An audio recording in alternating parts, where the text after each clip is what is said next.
वंदे मां शारदे।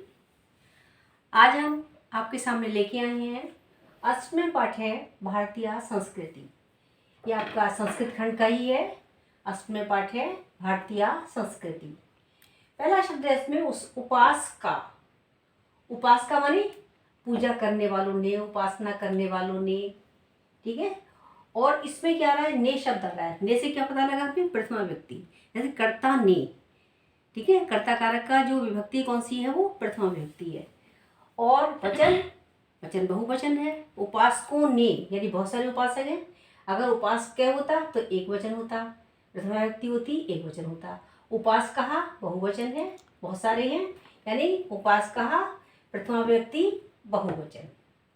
संस्कृतौ, संस्कृतौ माने संस्कृति में, संस्कृतौ माने संस्कृति में पे पर। कहाँ पर पढ़ा है आपने, अधिकरण में पे पर। अधिकरण में कौन सी विभक्ति होती है आपकी, सप्तमी विभक्ति, यानी कि संस्कृतों की विभक्ति हुई आपकी सप्तमी और वचन हुआ एक वचन। संस्कृति में सप्तमी विभक्ति एक वचन।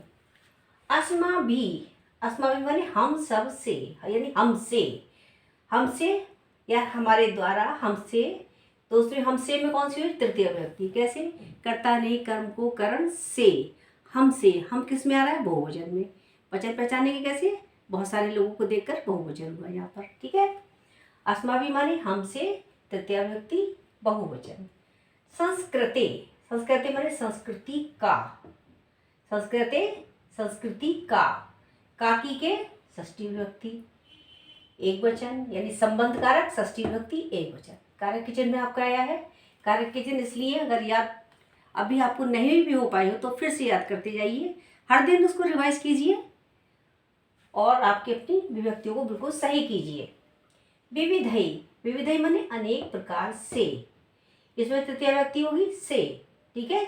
अनेक प्रकार द्वारा, अनेक प्रकार से, तृतीय विभक्ति बहुवचन। कर्मणि, कर्मणि माने कार्यों का की के, यहाँ कौन सी विभक्ति है, षष्ठी विभक्ति। और वचन कौन सा हुआ, बहुवचन, क्योंकि कार्यों का, अगर एक कार्य होता तो आती आपकी विभक्ति षष्ठी होती है, वचन कौन सा होता, एक वचन। और अगला शब्द है आपका नवनिर्माणे। नवनिर्माणे में नव निर्माण में या नया बनाने में, नया निर्माण करने में पे पर, विभक्ति सप्तमी, सप्तमी विभक्ति एक वचन। जीवनस्य, जीवनस्य माने जीवन का, राम का, विद्यालय का, जीवन का, वृक्ष का, किस में आया आपका, संबंध कारक। संबंध कारक में कौन सी विभक्ति होती है, षष्ठी विभक्ति, षष्ठी विभक्ति का एक वचन। जीवन का एक वचन, जीवन एक वचन में विभक्त हुआ है, जीवन का षष्ठी विभक्ति एक वचन। नवमें पाठ है जीवन सूत्राणि। अब आपका लेसन नंबर 9 शुरू हुआ है। ये नवा पाठ जीवन सूत्राणि यानी जीवन के सूत्र। पहला शब्द है उसमें आपका धना नाम। धना नाम माने धनों का की के षष्ठी विभक्ति और धनों का बहुवचन, षष्ठी विभक्ति बहुवचन। खात, खात माने आकाश से, यहाँ पे तुलना की जा रही है, तुलना के योग में पंचमी विभक्ति आती है, ठीक है। पिता, आप शब्द पढ़ेंगे इसमें पिता, पिता आकाश से ऊंचा है। जीवन सूत्राणि आपका जो लेसन है इसमें आया है, पिता, जो पिता का स्थान है वो किससे ऊंचा है, आकाश से भी ऊंचा है। तो ये तुलना की जा रही है पिता और आकाश की। तो यहाँ पर है खात, खात कहते हैं आकाश को, यानी आसमान। खात माने आसमान से, ठीक है, यानी खात क्या हुआ यहाँ पर, से, आकाश से, विभक्ति हुई इसमें पंचमी एक वचन। लाभानाम, लाभों का, रामाणाम, रामों का, वृक्षाणाम, वृक्षों का, बालकानाम, बालकों का की के कौन सी विभक्ति हुई आपकी, संबंध कारक षष्ठी विभक्ति। और शब्द से पता लग ही रहा है आपको, लाभों का यानी बहुत सारे लाभों का, यानी बहुवचन। भूमे, भूमे माने भूमि से, यही शब्द देखिए दोबारा यहाँ फिर आ गया, यहाँ आकाश से था यानी खात, और यहाँ है भूमे, भूमे माने भूमि से, ठीक है, और खात माने आकाश से। तो भूमि से तुलना की गई यहाँ पर माता की गई है, ठीक है। माता का स्थान जो है वो भूमि से ऊंचा है, यानी भूमि से भी बड़ा है। तो दोनों में तुलना की गई है, दोनों शब्द आपके लगभग सेम ही है। भूमि माने भूमि से, तुलना के योग में पंचमी विभक्ति, भूमे माने भूमि से पंचमी विभक्ति एक वचन। ग्रहे, ग्रहे माने घर में, पढ़ चुके आप लोग। रामे माने राम में, ग्रहे माने घर में, विद्यालय माने विद्यालय में, वृक्षे माने वृक्ष में।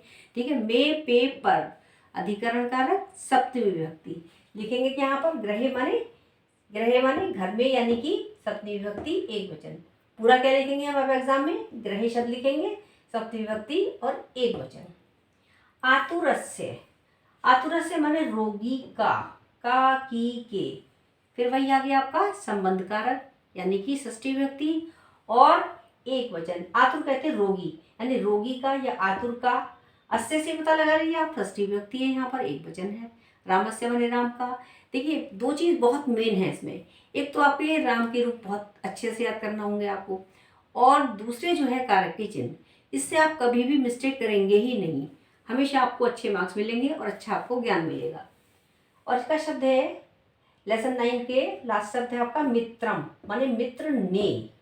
ठीक है, मित्र ने का मतलब कर्ता कारक, प्रथमा व्यक्ति और एक वचन।